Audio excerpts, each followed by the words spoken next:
One. Hi everyone, and welcome to today's chat. My name is Trinia and I'm a team member here at Understood. And today we're going to be talking about examining the role of education technology for students with disabilities. And we're lucky enough to have Ace Parsi from the National Center for Learning Disabilities joining us. Hi Ace. Hi Trinia.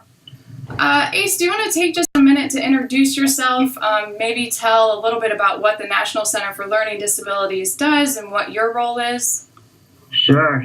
So my name is Ace Parsi. I'm currently the Personalized Learning Partnership Manager at NCLD. So I focus on all sorts of different educational innovations and think about how they broadly do or don't work for kids with disabilities. So that's my role. And what else did you... Just in general, what the National Center for Learning Disabilities does, like what is their mission? So NCLD, we focus on the needs of the 1 in 5 students with learning and attention issues. Our primary focus right now is on policy, so thinking about how state, local, and federal policies benefit kids with learning and attention issues through teaching, through all forms of education. Awesome. Thanks, Ace, and thanks for being here. And just for everyone who's viewing right now, if this is your first chat and you're trying to figure out how it works, you'll see on your screen a little chat box, and that's where you can ask any questions that you might have. And we will be asking some of those questions to Ace today and hopefully getting some of your questions answered.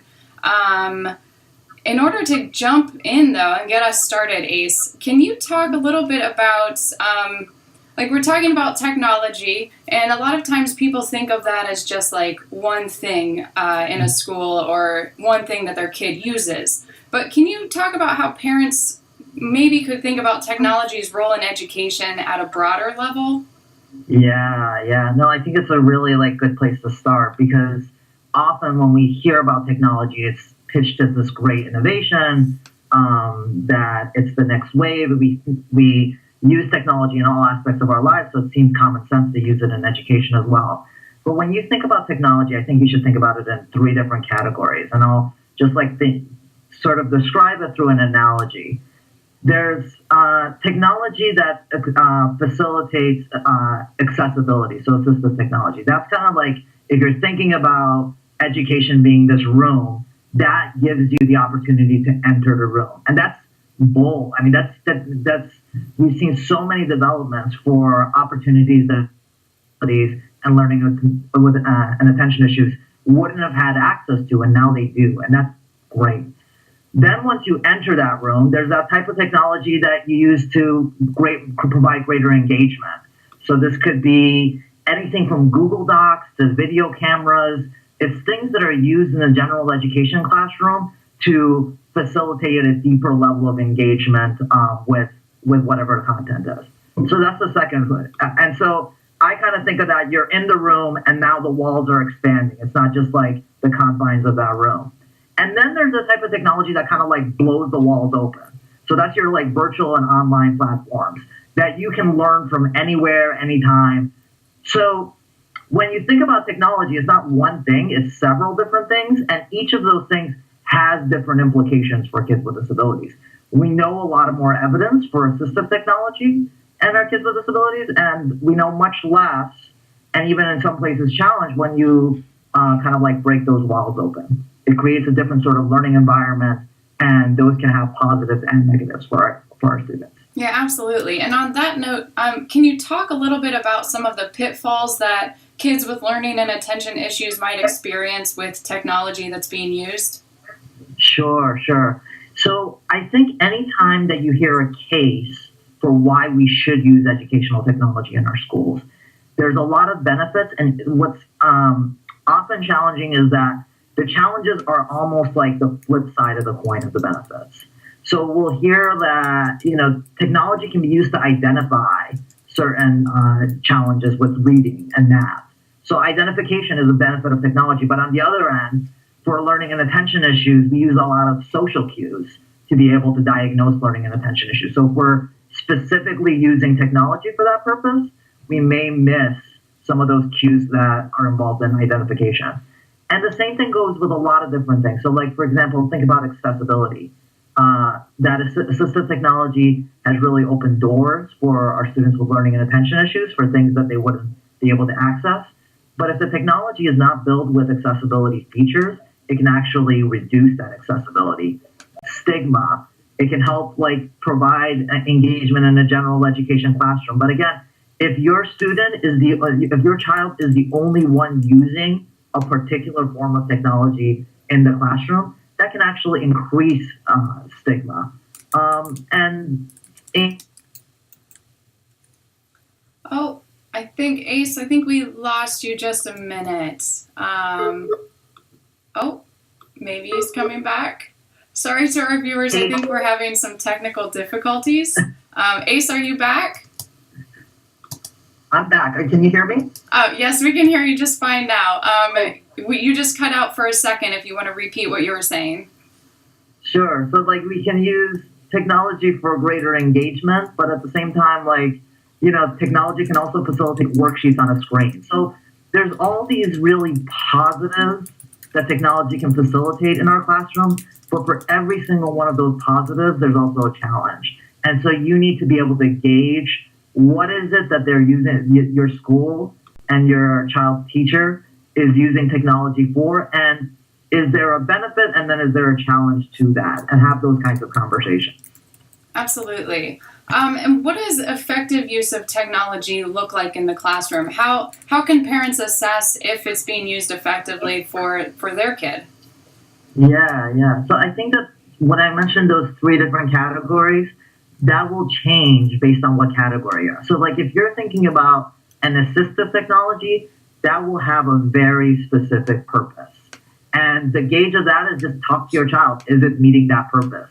If it's a read aloud program or whatever, if it's a graphic organizer that's a virtual graphic organizer, and your child is having challenges with executive functioning issues, does that help achieve that function that it's supposed to do as assistive technology? And that's the best conversation to have with your child. But I think that when we think about more broader uses of technology, we really have to think about what we constitute as a high quality educational experience and where we find ourselves now. So even as long, when I was in school, there were just things that computers couldn't do, right?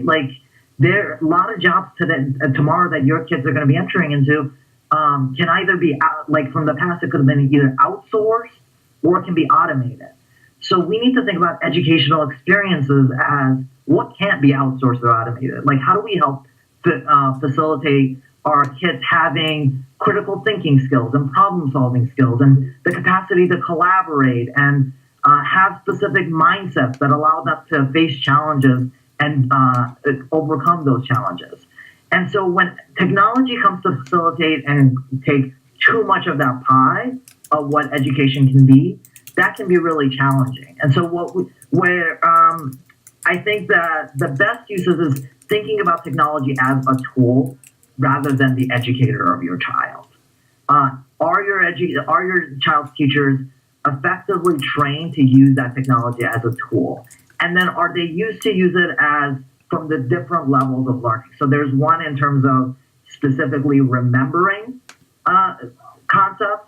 Then there's understanding, analyzing, and creating. So to the extent that technology is part of a well-balanced diet of that and helping facilitate that, that's good use of technology.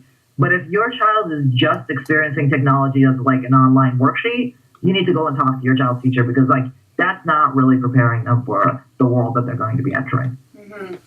We had a request from viewers. If you could briefly repeat the categories that technology is used for. I think it sounds like viewers might have missed it. You might have cut out during that.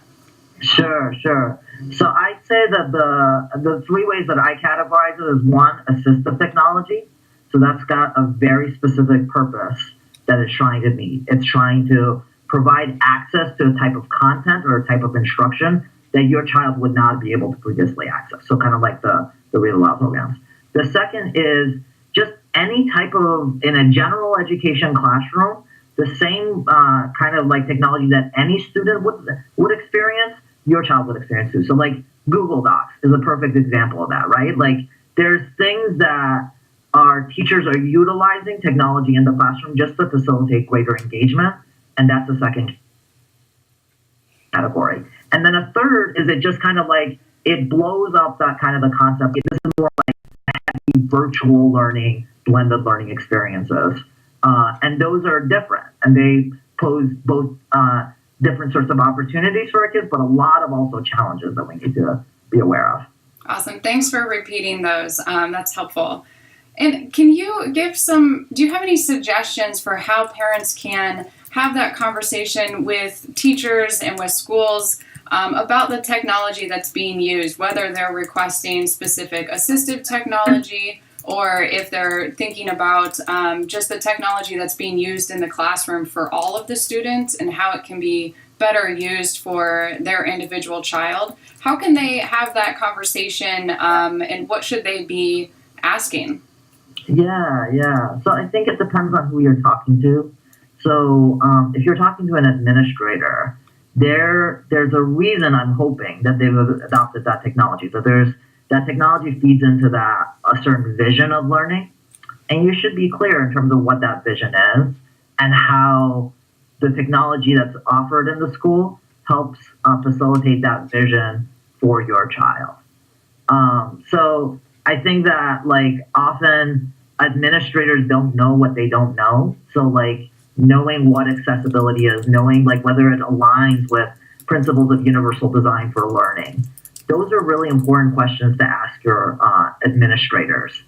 The second thing I think is for the teacher to really, I think you probably will have understood by previous conversations with your teacher whether they really understand what your child's learning and attention issues are. I think often our teachers don't go through programs where they fully understand it. So if they don't understand it in a general sense, they're not going to understand it from how to make that technology accessible for your child. And I think that to get a gauge of whether they have that understanding, or if they don't, like how they can get training to be able to meet the needs of your child. I think those are like, from an administrative level, feeling like you understand the vision of the school, that whether it gets at those higher levels of learning, and whether it does that for your child. And then from a teacher sense, do they know how to use that effectively for your child? Mm-hmm. So it sounds like it really is a conversation between the school and the parent, and not everybody has all of the answers, right? Like the school might not know what your child needs, and you might actually, as a parent, you might have discovered some technology or tool that can be helpful.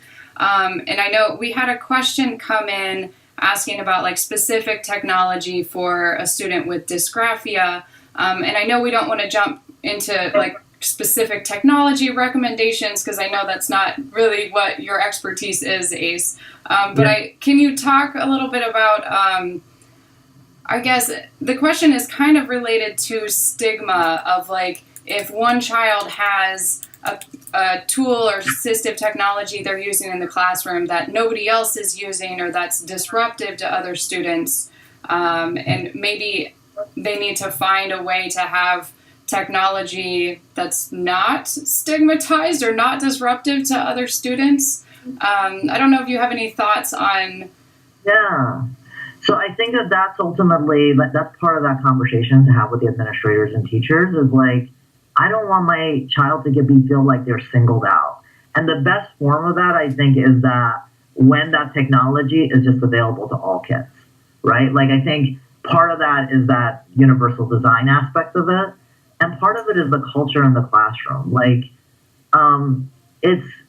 it's a conversation to have with the teachers and that they set the pace and say, like, you know, that culture in the classroom that we all come in there with challenges.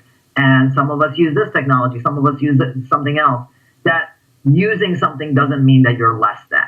And to have that conversation with your teacher so that they establish that culture. And then ultimately, the types of things that we're adopting, there's going to be very specific, some very specific assistive technologies, and there's just no way to get that. But for the general education technologies, the more we can make sure that they're just like have built-in features from the very outset so that you're not feeling like you have to retrofit your kids' needs into something that was not designed for them.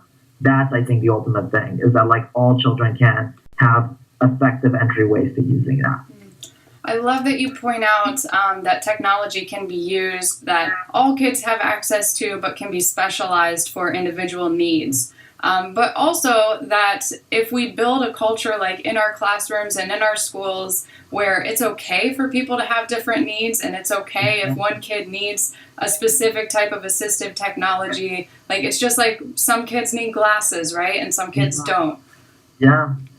Yeah, I think that we often, like, when we talk about technology, to be truthful, is we forget the human interactions. That it's obvious, it's in the end not a relationship between your child and a device. It's a relationship between your child and the teacher, and how the teacher is using that technology to facilitate that education, and how they set that culture in the room so that your child is not stigmatized. It's still going to, like, technology can't replace that. And so we can't underestimate the importance of training in that sense. Absolutely, yeah. And what about if parents have found out that their school is going to start using a new type of technology or a new program?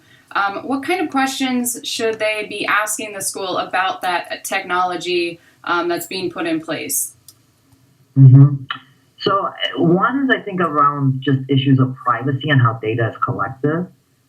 You want to be really clear about who has access to that data and what would they be using it for. Obviously, like, one of the things that's really great about technology is that like, your English teacher and your civics teacher now can communicate a lot more easily.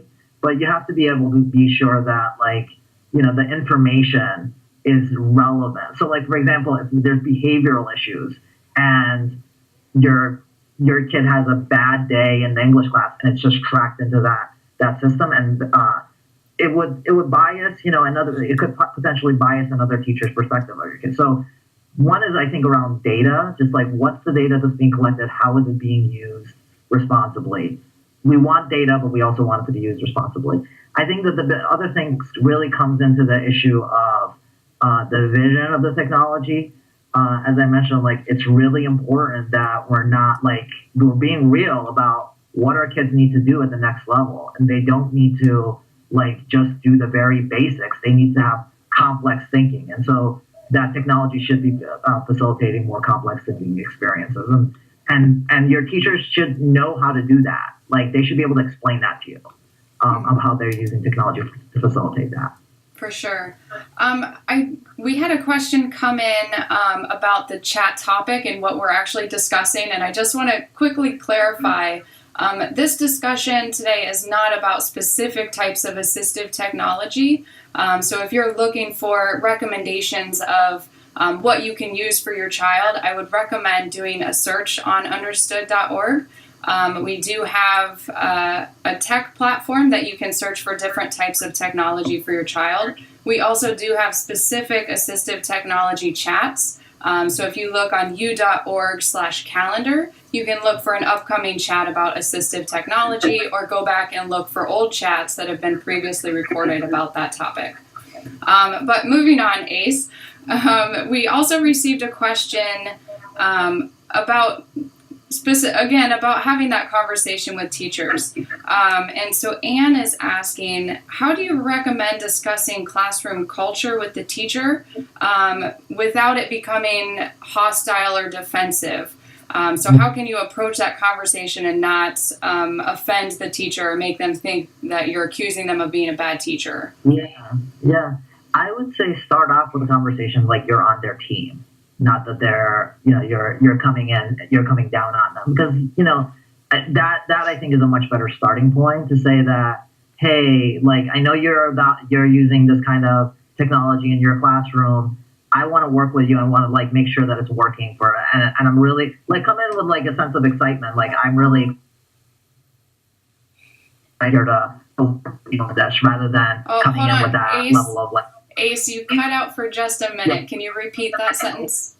Yeah, so coming in there with that spirit of collaboration, I think, is the ultimate, is that big starting point. Again, like, these are, at the end of the day, still human relationships.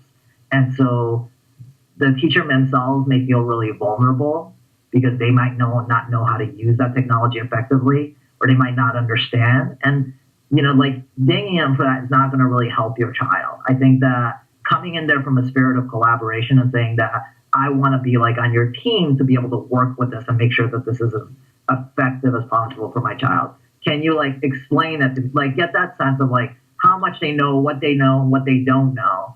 And I think like getting that information at the outset can help you make more informed decisions. Like do you feel at the end of that conversation that your teacher, that your child's teacher just has no understanding of how to engage your child with using that technology? And if that's the case, like how can you work to make sure that they get the training that they need? So I think that's I guess like that collaborative spirit is how I would go about it. Absolutely. And as a former teacher at the high school level, I would second everything that you just said, Ace. It can be it's very personal to be teaching a room full of children. And so when parents come in, if they can establish like that collaborative relationship and be on the same team, then it can really go a long way to being helpful for the child. And just explaining the concerns that you have, but also asking the teachers questions about what's happening in the classroom, what they know about the technology, and how it can be used for your child. But yeah, just that collaboration.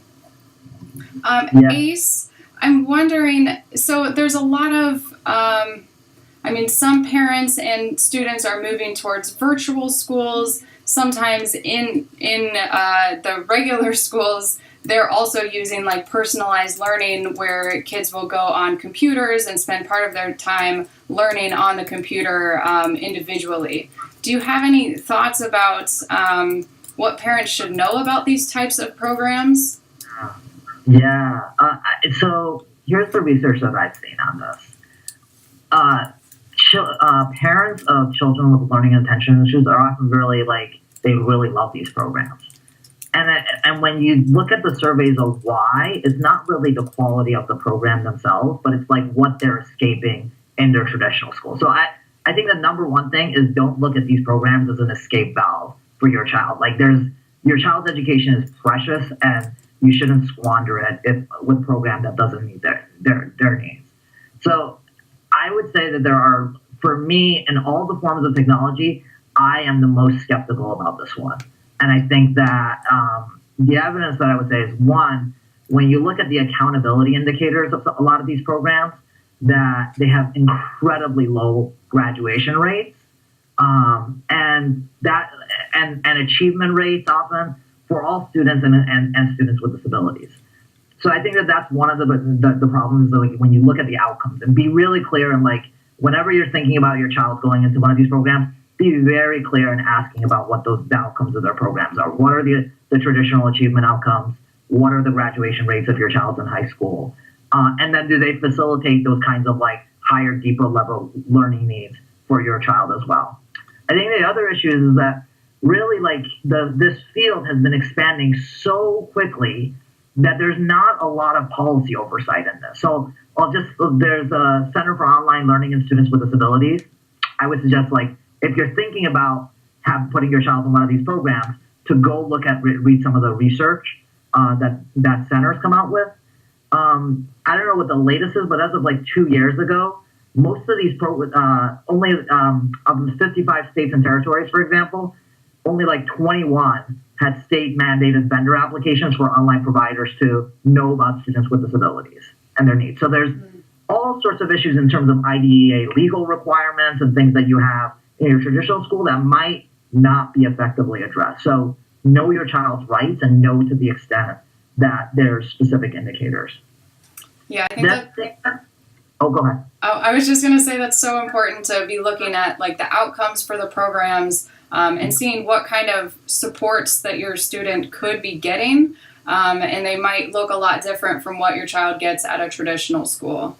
Exactly. Yeah. When you think about teaching in these programs, it will look different. So, for example, how does your child deal with greater independence when they're not in a more traditional classroom?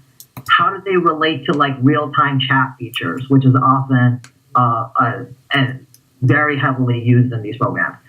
And the other thing is, I think often parents don't know the responsibility that gets placed on them when they get put in this program. So when you look at the research, parents' roles often becomes a teacher, a coach, a nurse, and a whole variety of other roles. And it's a big time commitment to do it effectively. So I think that you should ask yourself whether, one, you have that kind of slack in your schedule to be able to facilitate that.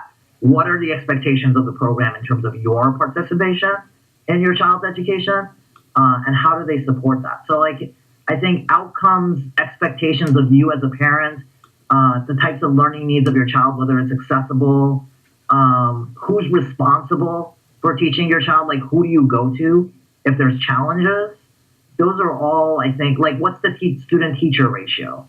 Those are all things that I think you should be thinking about when you're entering your child into these virtual programs. And if all that like checks out for you, then by all means go ahead. But I think that you to do discretion at the outset will serve your child better in the long term.